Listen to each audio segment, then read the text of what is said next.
in Georgia right now, Republican lawmakers are trying to pass something that they call the Fetal Pain bill. And basically what they want to do is restrict abortions at 20 weeks. So after 20 weeks gestation, you would not be able to get an abortion in the state of Georgia unless the woman's life is at risk if she brings that fetus to full term. So as a result, a Democrat in the state of Georgia by the name of Representative Yasmin Neal is responding by saying that, and she's making a tongue-in-cheek response to it. She says thousands of children are deprived of birth in this state every year because of the lack of state regulation over vasectomies. It is plenty unfair that men can avoid unwanted fatherhood by presuming that their judgment over such matters is more valid than the judgment of the General Assembly, while a woman's ability to decide is constantly up for debate throughout the United States. I love her proposal. I think it's hilarious, and I think it's true. In your scrotum, you have untold number of unborn children, okay? They're all waiting there to get born.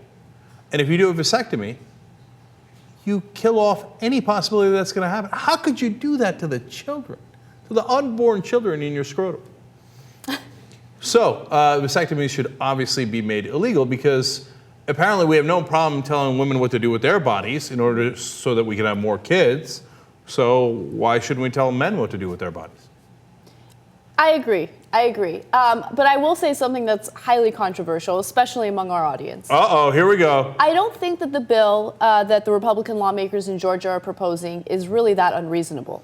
Controversy. Because right now in Georgia, you can have an abortion up to 26 weeks, which is kind of amazing. In California, the law is 24 weeks. So in Georgia, currently, they have a more liberal stance on abortion than California does, which I find fascinating, right? Mm-hmm. And the thing is, at 20 weeks, you are at the very end of your second trimester. And at that point, they have to do a very invasive procedure in order to abort that fetus, right? Mm-hmm. Now, the thing is, like, of course, they're making an exception if the woman's life is in danger. That mm-hmm. is key there. Mm-hmm. They're not making an exception for rape or incest.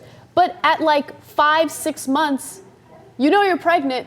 Why don't you handle it before then? Why are you waiting till that late in the pregnancy to do it? You see what I'm saying? No, I do. And look, in some cases, of course, it's the health of the mother.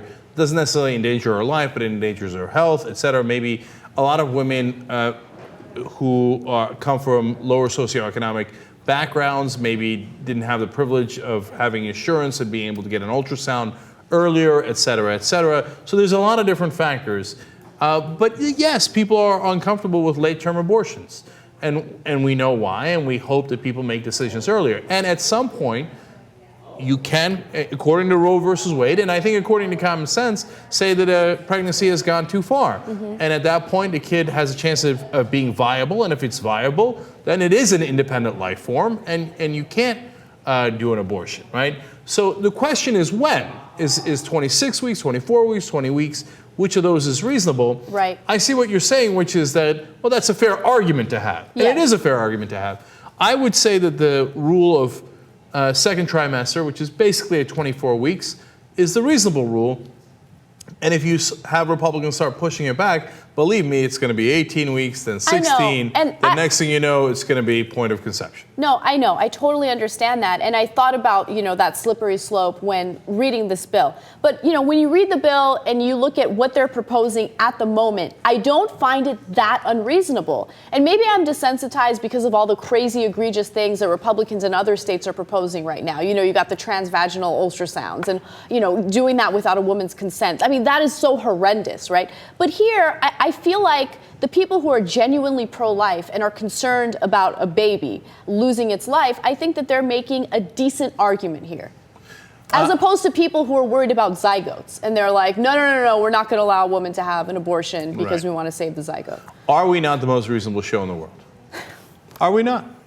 Okay, yeah, I would keep it at 24 weeks, but I hear you. It's what they're proposing is not insane. So, I mean, maybe we're damning them with faint praise. Mm-hmm. But congratulations, Republicans. You found a restriction on abortion that we don't agree with, but don't rule insane.